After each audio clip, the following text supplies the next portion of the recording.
Hey, I'm Travis. And I'm Adele. And we are The Noble Marriage. We hope that through our channel, you will be inspired and motivated so that your marriage will be all that God created it to be. Hey, and welcome back to Coffee and Conversations. In this video, we're going to be talking about rebuilding trust with safeguards and boundaries. Yeah, in our previous video, if you haven't already watched that, we talked about how to rebuild trust inside your marriage. And one of the things that we touched on was boundaries and safeguards and the importance of having them in your marriage. And in this video, we're going to be talking specifically how boundaries and safeguards protect the marriage in a really amazing way. Safeguards and boundaries are meant to protect the good that's inside the marriage and keep the bad or the enemy out, and keep the enemy from getting in and destroying the marriage, which happens far too easy when boundaries and safeguards are not in place. Yes, spiritual warfare is real, and Satan has a plan and a scheme for your life and your marriage. And don't you know, he wants to destroy it. And so having safeguards, having boundaries in place to be able to protect us is exactly how we can go against that scheme, go against that plan that Satan wants to use to destroy our marriage. Yeah, so what is the difference between a boundary and a safeguard? And that's such a great question. A boundary is this is where the line is and we do not cross it. A safeguard is something that protects us from getting close to the line. And so an example of that would be in our marriage, we have broken trust around betrayal. And so one of our boundaries is that Travis will not be alone in a room with the opposite sex. That's a boundary. Now, a safeguard would be having software put on our devices so that the line doesn't get crossed. Does that make sense? Yeah, that's a great distinction of those. Another one is the boundaries need to be agreed upon. Both spouses can enter into the conversation about, hey, what's really important for our boundaries? And then, you may come up with something that I just may not agree with. And we can have a conversation about why that's so important to you and what I'm feeling about it. And then you can come into an agreement about maybe how to adjust that. But it needs to be agreed upon by both spouses that if there's going to be a boundary. Yeah, boundaries cannot be created by one spouse. It does not work. I tried that and it was an epic fail. And it made me feel like I was the accountability for Travis. And that's not my responsibility. That's God's responsibility and that's Travis's responsibility. And so boundaries have to be agreed upon inside the marriage. And one of the ways that we encourage our couples to discover where boundaries and safeguards need to be put in place is to ask each other this question. What area do you have fear or worry around this particular subject? So it could be around finances, could be around betrayal, it could be around the kids.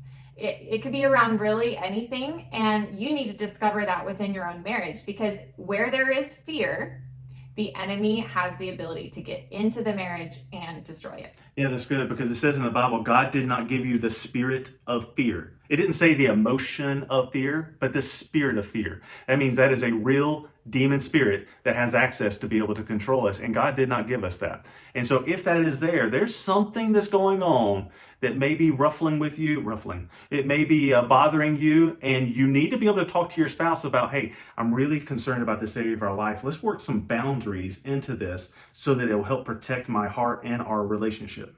Yeah, because this relationship is sacred and it is the most unique and special relationship that we have on this earth.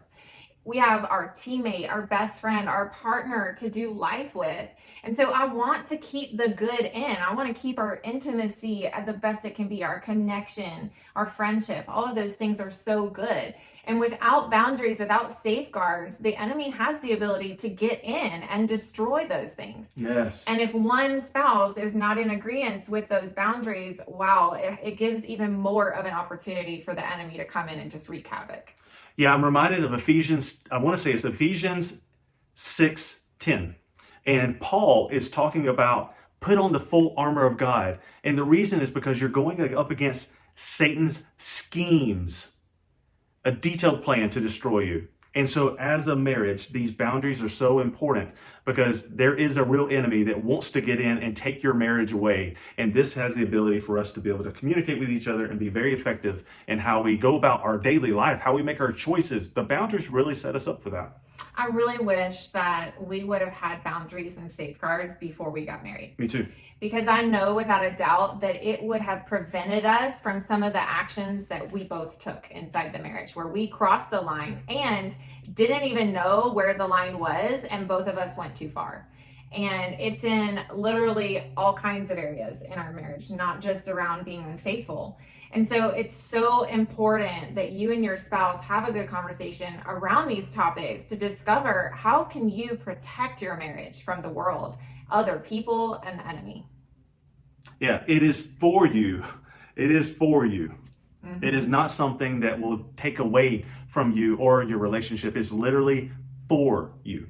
Yeah, I used to see it as something negative. Yeah, like, I did too. Oh, you have to have boundaries in your marriage, then something must be wrong with you guys.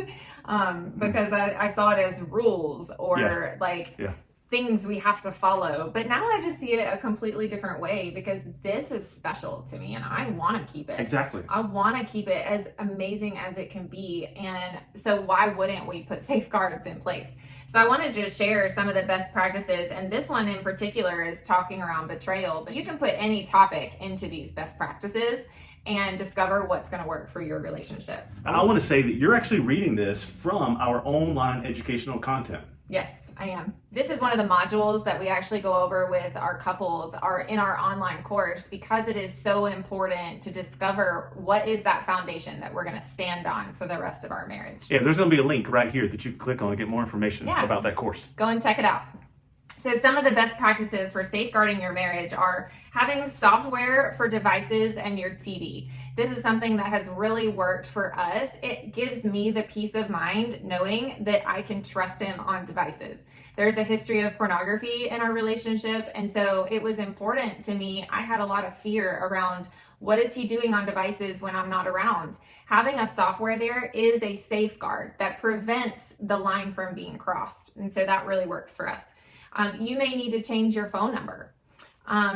Not calling or texting the opposite sex. And so this is something that we have in our relationship as well. And when we need to send a text that's to the opposite sex, we actually just include a group text. I mean, most of the time we both know who this person is, and they enjoy talking to both of us because they just get both of us. And that's something that's been really important to us, is that transparency and seeing the conversation and being a part of it, being included in your life. And that has also been a boundary for us. Sharing the location on your phone, being where you say you will be, is so important.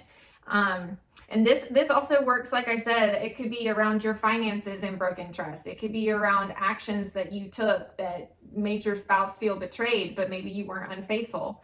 Answer the phone when your spouse calls. That was something that created so much anxiety in me when we had broken trust in our relationship. If you didn't answer my call, it immediately made me be struck with fear. And so him answering my call and making that a priority has helped us rebuild the trust in our relationship. Having full access to all bank accounts, all accounts on social media, on the phone, email, etc., and having the ability to look on there at any time is so important. That just shows, hey, I'm open, I'm transparent with who I say I'm being, and you can check on that and see that I'm being honest. Yeah, I want to throw this out there as just a bonus tip, specifically for you men. Delete the stuff off your phone that don't belong on there. The things that are on your phone that trip you up, delete them off your phone. It might be social media. It might be some type of app that allows you to hide things. It might be secret accounts. It might be images or videos. Delete the stuff off your phone that does not belong on there. It will absolutely trip you up, because, man, Satan is real and he wants to take you out. And those are great ways to do it. He wants to take out the marriage. And I believe he really attacks men in this area because lust is a real issue in our world today. And what an easy way for the enemy to get in through this device. And so setting up safeguards will absolutely set you up. And like Travis was saying, if you have inappropriate things on your phone, you also need to have conversation with your spouse about that and delete them, because there is no room in this marriage to have intimacy and connection and oneness and have the spirit of lust involved in the relationship. So run from it. Yeah, run, flee. That's a good one. So we talked a lot about boundaries and safeguards today. What is one thing that you can take away from this video? We encourage you to go have conversation with your spouse. Ask them the question of what is an area of our marriage that you have fear or worry concerning blank. This can go around any single topic that you want to put in there. And discovering that with your spouse is going to open up a really great conversation so that you can put boundaries and safeguards in place to protect the good and the wonderful and keep the bad out. You may be like us and you've tried to find quality things on YouTube for you to watch as a family or maybe for your kids to watch. What's awesome is we have a new channel that Haven has started, and it is all about children and family adventures and this safe, fun things that kids can do. And you don't have to worry about anything that your kids are going to see or hear on her channel. It's really good, clean fun for the whole family to enjoy. So go check out her channel. It's Adventures with Haven. So here's a little sneak peek of what's coming next week. She went into my private room to sell some of my camping stuff. That's not cool. We're here. Woohoo! Here we go. Join us to see who won the challenge. Thanks for joining us today and watching our video, and please join us next week. See you later. Bye. Bye. Blank. The topic that you blank. Blank. This is can blank. go to wrap. I think that's a wrap. Wrap it up. Yeah. Let's say goodbye. Cool.